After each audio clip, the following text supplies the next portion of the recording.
Ari Wegner, cinematographer for The Power of the Dog, coming out in theaters later in November before it hits Netflix on December 1st. Jane Campion, obviously one of the master filmmakers of like the last 35 years or more. I want to ask you, what surprised you, I guess, about working with her and getting to do this film with her that you maybe weren't expecting?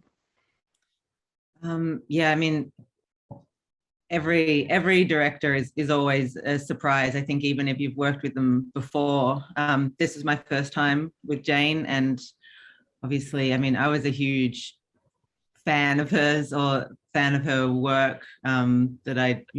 She was, I think really her films were my entry point really into cinema as a teenager, kind of discovering that cinema can be something more than just entertainment. It can really be an art form. And yeah, in terms of surprises, I mean, so much. I think what I love about, one of the things I really love about Jane is she really makes her films kind of in the same way that she lives, which is a very open-hearted, kind of curious, vulnerable, honest, collaborative kind of family vibe.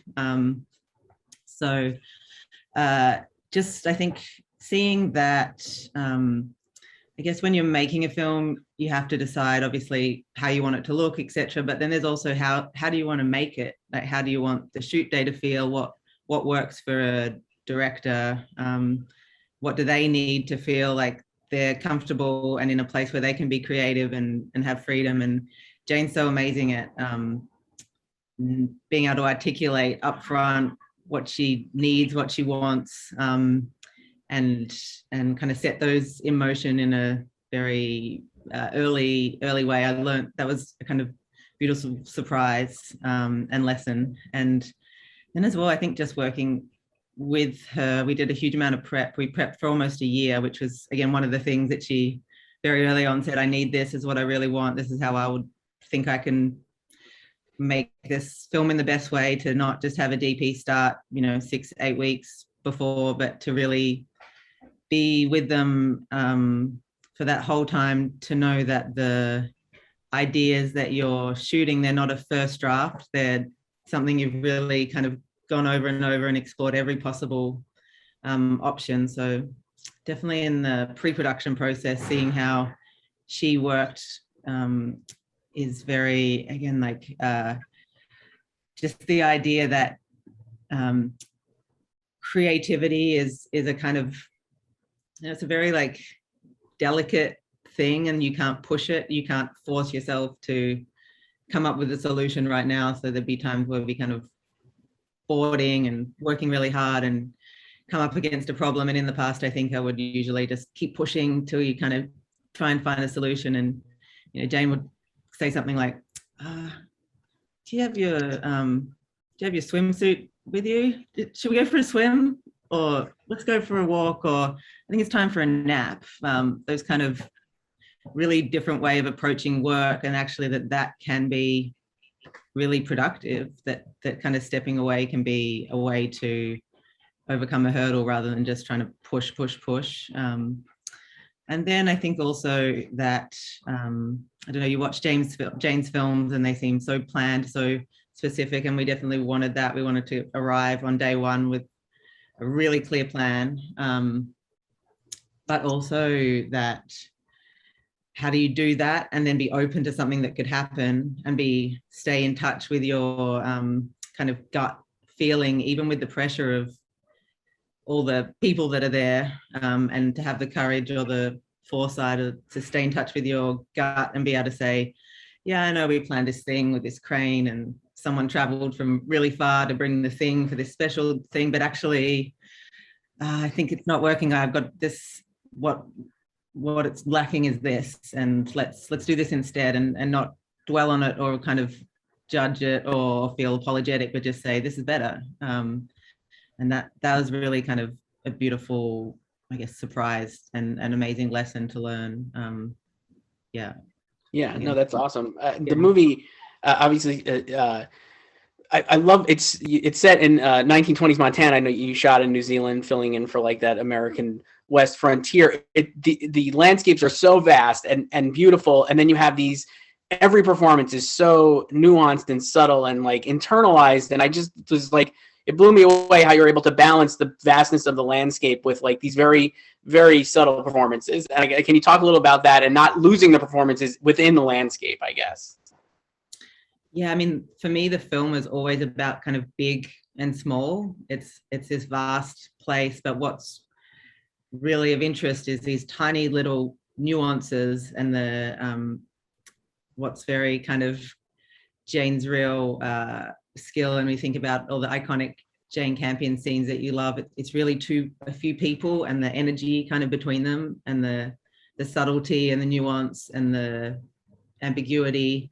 So yeah, we knew that was going to be I did anyway. And it was a film about big place and then these tiny, it could be a look or that someone touching another body is like electric. So yeah, we were making sure we were going to capture the landscape with obviously beautiful kind of wide shots, and then I guess as well, like macro shots became a real thing for us, and the power of cutting to something very tight. And there's some, whether that be a nature shot that kind of takes on a symbolism or a meaning because of the shots around it and what or something like, I guess because of the time period as well, it's a time where the very themes of the film are about, no one can talk about really what they're thinking or feeling. There's not either they don't have the emotional kind of language to even talk about it, or the environment, the culture at the time is, there are some things that are just too dangerous to talk about.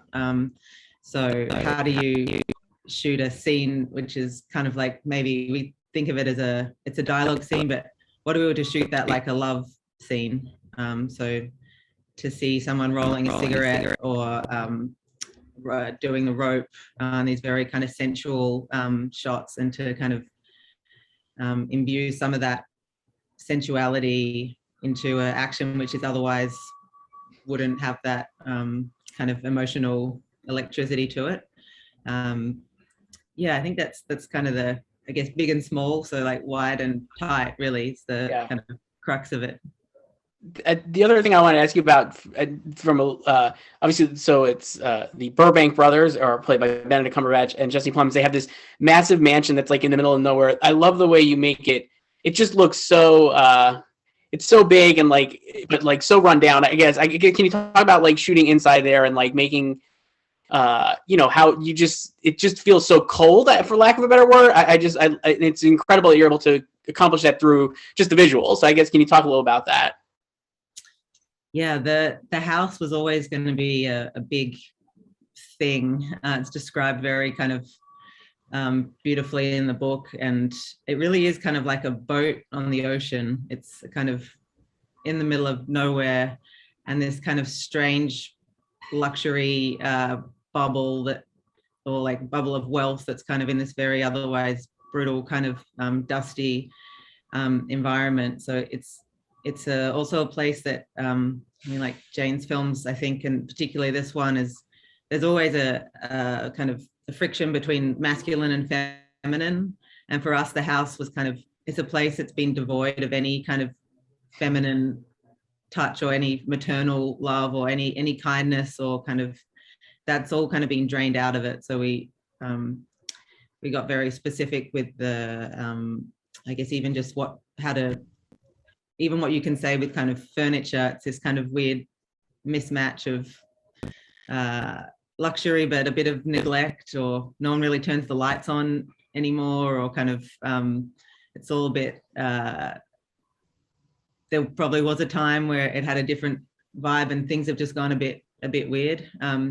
And then we worked really closely with Grant Major, our production designer, who's just incredible artist really, to design the house, and to also kind of get that, I guess in many ways it could be a Western, but actually this is for us more of like a monster film or a vampire film, where you get the sense that there's a monster is in the house. So how can we create a house that kind of supports that feeling? So just these doors everywhere, so many doors, dark corridors, designing it in a way to have this dark timber paneling, dark floorboards, dark, just a sense of darkness in this kind of what should really be a refuge, a house in the middle of a really harsh environment. It actually is not a refuge at all. It's kind of just as oppressive and kind of awful than the rest of the world.